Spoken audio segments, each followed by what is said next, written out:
اللہ رب العزت نے انسانوں کی جو تخلیق کی ہے، اس میں جس طرح کیفیات خوشی اور غمی کی بدلتی رہتی ہیں، ایسے ہی ایمان بھی کبھی کم ہوتا ہے، کبھی زیادہ ہوتا ہے، اور ایسے ہی انسان کی پسند ناپسند میں بھی فرق آتا ہے۔ آپ دیکھیں گے کتنی چیزیں ایسی ہیں جو بچپن میں بڑی پسند ہوتی، لڑکپن میں اتنی پسند نہیں رہتی، لیکن جب عمر میچور ہوتی پھر مزاج اور بدلتا ہے۔ گویا جب وہ بچہ تھا تو پسند اور تھی، اب جب وہ بچوں کا باپ بنا ہے تو پسند میں تبدیلی آ گئی، موقف میں تبدیلی آتی ہے، رائے میں تبدیلی آتی، تو یہ تبدیلیوں کا سفر عمر بھر جاری رہتا ہے۔ لیکن انسانی زندگی میں فیصلے کرنے کے لیے دو چیزیں اس قدر مؤثر ثابت ہوتی ہیں کہ اگر ان کو مینج نہ کیا جائے تو انسانی زندگی برباد ہو سکتی، بلکہ ہوتی، اور وہ دونوں جذبے کہہ لیں، کیفیات کہہ لیں، رویے کہہ لیں، فیلنگز کہہ لیں۔ ایک کا نام محبت ہے اور دوسرے کا نام خوف ہے۔ آپ اپنی زندگیوں میں جائزہ لیں گے تو آپ کو اس چیز کا احساس ہو سکتا ہے کہ ہم جب بھی کوئی فیصلہ کرتے، اکثر و بیشتر اس فیصلے کے فائنل کرنے میں کسی جگہ ہمارے اوپر خوف مسلط ہوتا ہے اور کسی جگہ کسی کی محبت غالب ہوتی۔ جب کسی کا خوف غالب آ جائے تب بھی فیصلہ خراب ہونے کا خدشہ ہوتا ہے، اور جب کسی کی محبت غالب آ جائے تو تب بھی فیصلہ خراب ہونے کا خدشہ ہوتا ہے۔ یہ دونوں وہ کیفیات ہیں جن کو کنٹرول کرنا بڑا ضروری ہے، اور آپ دیکھیں گے کہ جب کوئی شخص اپنے یہ دو رویے مینج کر جاتا ہے، اس کی زندگی دوسرے لوگوں کی نسبت بڑی آسان ہو جاتی، بڑی کامیابیوں والی ہو جاتی، بڑی کم شرمندگیوں والی ہوتی۔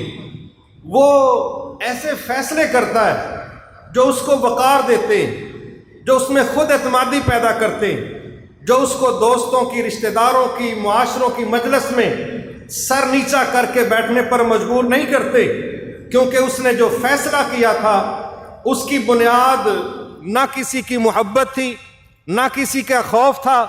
یہ وہ اس کا رویہ ہے جس نے اس کو بیلنسڈ فیصلے کرنے کا موقع دیا۔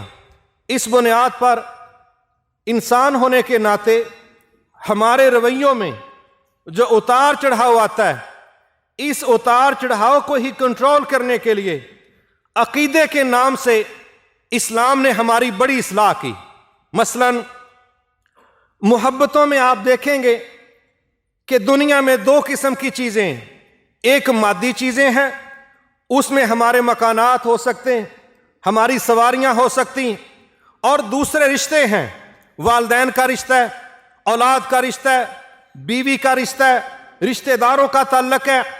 اب یہ دونوں چیزوں کو جب آپ جمع کریں گے تو آپ کو یہ سمجھنا مشکل نہیں رہے گا کہ انسان کسی جگہ پر اپنے ان رشتوں کی وجہ سے بلیک میل ہوتا ہے، اور کہیں ان چیزوں کی محبت میں وہ اپنی خواہشوں کی غلامی کی وجہ سے غلط فیصلہ کر بیٹھتا ہے۔ اسی بنیاد پر ہمیں اسلام نے عقیدہ منہج کے نام پر بڑی واضح قسم کی ڈکٹیشن دی، اور کیا تصور دیا۔ اللہ فرماتے ہیں بعض لوگ ایسے ہیں جو اللہ کے علاوہ دوسروں کے ساتھ اس لیول کی محبت کرتے ہیں جس لیول کی محبت ان کو اللہ کے ساتھ کرنی چاہیے تھی۔ یہ معاشرے کا رویہ ہے، مگر والذین آمنوا اشد حبا للہ، اللہ فرماتے ہیں جو ایمان والے ہیں ان کو یہ بات قبول کر لینی چاہیے کہ محبتوں کی شدتوں کا جو معیار ایک مومن کا اپنے رب کے ساتھ ہو سکتا ہے، اللہ کے مقابلے میں کوئی مادی چیز یا کوئی رشتہ اس لیول کو پہنچ نہیں سکتا۔ یہ مومن کا رویہ ہے، یہ اس کی ذمہ داری ہے کہ محبتوں میں سب سے شدید محبت اس کی اپنے اللہ کے ساتھ ہونی چاہیے۔ مگر معاشروں میں اللہ فرماتے ہیں بعض لوگ ایسے ہیں وہ اللہ کی بجائے یہ لیول، یہ سٹیٹس، یہ قدر اللہ کے علاوہ دوسروں کو دے دیتے ہیں، اور جب آپ اللہ کے لیول کی محبت کسی دوسرے کو دیں گے، اللہ کی قسم آپ کے فیصلے درست نہیں ہو سکتے، آپ کے فیصلے غلط ہو جائیں گے۔ کیوں؟ آپ نے ظلم کیا ہے۔ ظلم کیا ہے؟ کسی چیز کو اس کے سٹیٹس سے نیچے کر دینا یا اوپر کر دینا، یہ ظلم ہے۔ اسی لیے کہا گیا ان الشرک لظلم عظیم۔ اس دنیا میں اگر سب سے بڑا کوئی ظلم ہے وہ قتل نہیں ہے، وہ کسی کے مال چوری کرنا نہیں ہے، وہ کسی کو تھپڑ مارنا نہیں، یہ ہے ظلم کی اقسام۔ لیکن سب سے بڑا ظلم یہ ہے کہ مخلوق میں سے آپ کسی کو اٹھاؤ اور اپنے خالق کے مقابلے میں اس کو کہو عرش پر اس کے ساتھ بیٹھ جا۔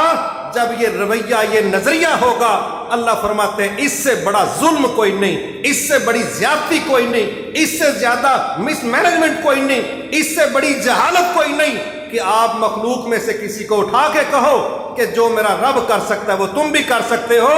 جب یہ سٹیٹس اس کو دو گے، اللہ فرماتے ہیں سب سے بڑا ظلم اس دنیا کے اندر یہ ہے کہ اس کی وہ اوقات نہیں تھی جو آپ نے اٹھا کے اس کو رب کے مقابلے میں کھڑا کر دیا اور کہا یہ برابر ہے، جبکہ ہم تمہیں سورۃ اخلاص میں کہہ چکے تھے وَلَمْ يَكُنْ لَهُ كُفُوًا أَحَدٌ، میرے مقابلے میں اس کائنات کے اندر کوئی وجود موجود نہیں ہے۔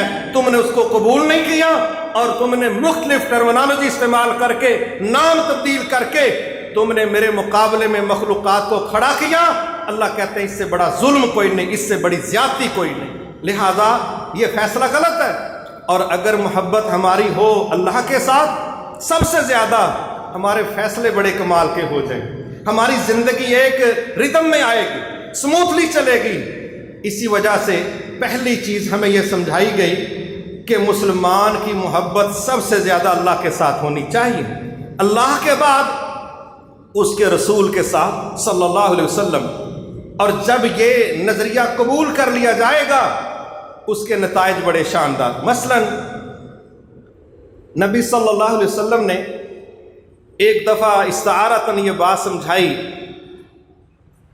کہ اگر کوئی شخص ایمان کا مزہ لینا چاہتا ہے تو پھر وہ 3 شرطوں کو پورا کرے، 3 شرطوں کو، اس کو ایمان کا مزہ آئے۔ اب یہ ہم دیکھیں کہ ہمیں ایمان کا مزہ کیوں نہیں؟